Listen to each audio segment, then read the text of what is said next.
it really mean to interpret data? Background knowledge, yep.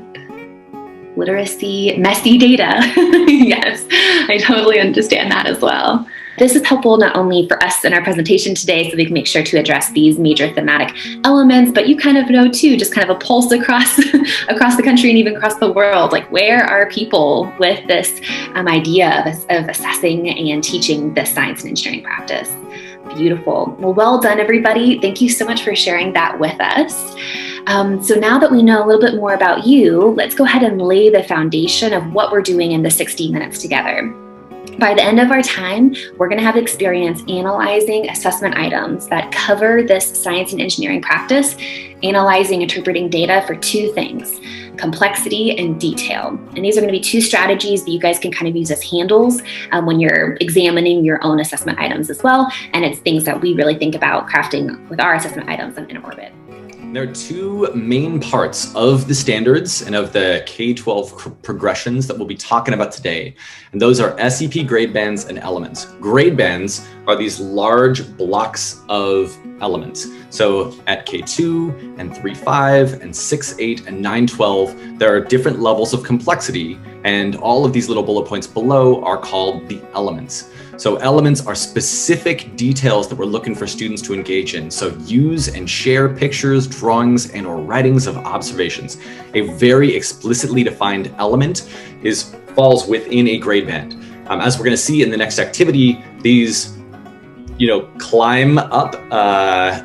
This is in reference to what we're about to do in rigor from grades K2 to 3.5 to 6.8 to 9.12. And the next thing that we're going to do is we're going to look at the standards to really analyze how specific ideas in the grade level band that y'all work with either develop over time or what led up to that element within your grade level band.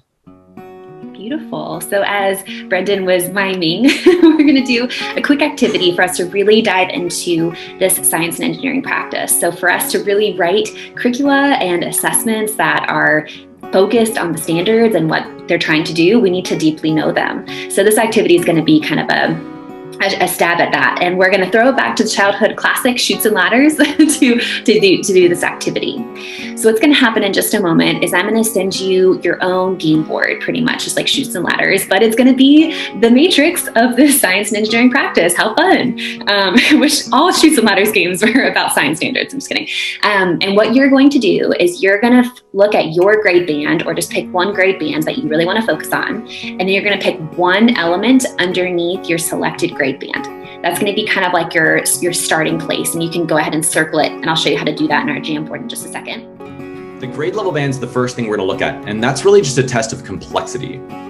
So we're going to look at a couple question samples, and you're going to decide whether you think that this falls under the K2 grade level band, the 3.5, the 6.8, or the 9.12. And there is some room here. These are just our interpretations of this, but we just want you to be thinking about these questions. We find high school teachers often ask questions at the 3.5 or 6.8 grade level band with an SEP. And sometimes we find elementary school teachers are asking things that are way too advanced for what their students should be doing. So we want to make sure that we define the level of complexity of these questions and that we start to think critically about these. The second thing that we're going to look at are the elements. And these are details. So at a certain level of complexity, at the 6.8 level, there are several different details in the student performance that we're looking for. Y'all are on the right path, but I do want to explain why things are and are not tagged in this question. So students are definitely identifying relationships. They're having to construct graphs to show those relationships because we're looking at two different lines. We are trying to figure out whether there is a relationship between mass and kinetic energy. So they aren't showing temporal versus spatial relationships in this. We're really just looking at the comparison between kinetic energy and mass between these.